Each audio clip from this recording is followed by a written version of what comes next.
গত কয়েক বছর ধরে তাবলিগ জামাতের দাওয়াতি কার্যক্রম নিয়ে বিভক্ত হয়ে পড়েছেন মাওলানা সাদ কান্দহলভি ও মাওলানা জুবায়ের আহমেদের অনুসারীরা। 2018 সাল থেকে দুই পক্ষের জন্য আয়োজন করা হচ্ছে আলাদা বিশ্ব ইজতেমা। তবে এবার ইজতেমা ময়দানকে ঘিরে দুই পক্ষের মুখোমুখি অবস্থান রক্তারক্তি পর্যায়ে পৌঁছেছে। এর জের ধরে বাংলাদেশে তাবলিগ জামায়াতের প্রধান কেন্দ্র কাকরাইল মসজিদকে ঘিরেও তৈরি হয়েছে বড় রকমের সংঘাতের আশঙ্কা।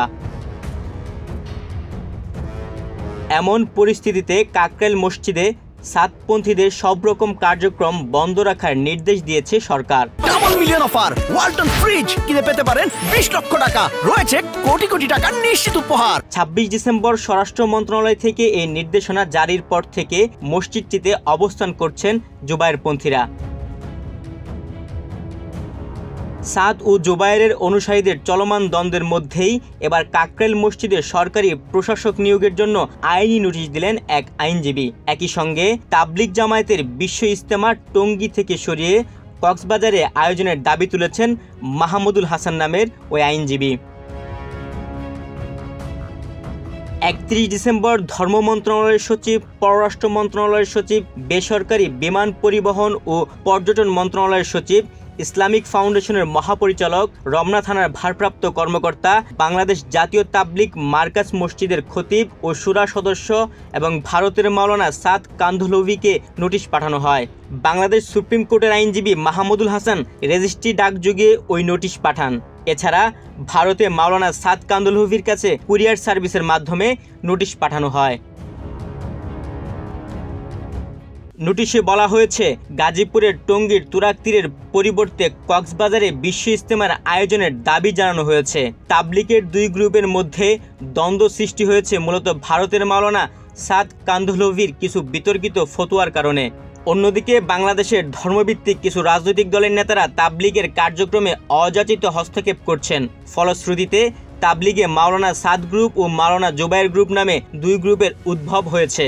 তারা একে অপরের প্রতি ঘৃণা ছড়াচ্ছেন ও তাবলিগের কার্যক্রমকে বাধাগ্রস্ত করছেন।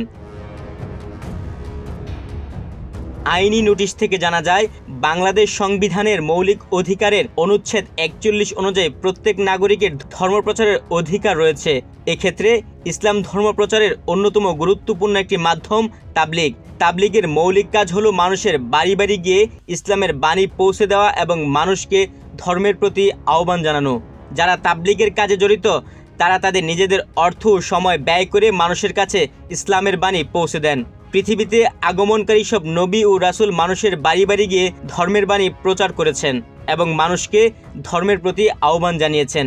বাংলাদেশে দীর্ঘদিন ধরে শান্তি ও সহমর্মিতার সঙ্গে তাবলিগের কার্যক্রম পরিচালিত হয়ে আসছিল, কিন্তু সাম্প্রতিক সময়ে তাবলিগের অনুসারীদের মধ্যে মাওলানা সাদ গ্রুপ ও মাওলানা জুবায়ের গ্রুপ নামে দুই গ্রুপের উদ্ভব হয়। এই দুই গ্রুপ বাংলাদেশে তাবলিগের কার্যক্রমকে বিশৃঙ্খলা করছে এবং তাবলিগের কার্যক্রমের ভাবমূর্তি ক্ষুণ্ণ করছে। নোটিশে আরও বলা হয়, বিশ্ব ইজতেমার আয়োজন করা হয় টঙ্গীর নোংরা ও অস্বাস্থ্যকর জায়গায়। স্থান পরিবর্তন করে কক্সবাজারে ইজতেমার আয়োজন করতে হবে। এছাড়া বিশ্ব ইজতেমা উপলক্ষে সারা বিশ্ব থেকে 20 থেকে 30 লাখ বিদেশি মেহমানদের আসা নিশ্চিত করতে হবে। এ বিষয়ে বিদেশে বাংলাদেশের দূতাবাসগুলোকে সক্রিয় ভূমিকা পালন করতে হবে। নোটিশ পাওয়ার 7 দিনের মধ্যে বাংলাদেশের সংবিধানের মৌলিক অধিকারের অনুচ্ছেদ 41 বাস্তবায়নে কাকরাইল মার্কাজ মসজিদে তাবলিগের শুরা কমিটির উপর এবং কক্সবাজারে বিপুল সংখ্যক বিদেশি পর্যটক নিশ্চিত করে বিশ্ব ইজতেমার আয়োজন করার জন্য অনুরোধ করা হয়েছে। না হলে এ বিষয়ে ব্যবস্থা নিতে হাইকোর্টে রিট দায়ের করা হবে বলেও নোটিশে উল্লেখ করা হয়। তুহিন ভুইয়া, বাংলাদেশ প্রতিদিন।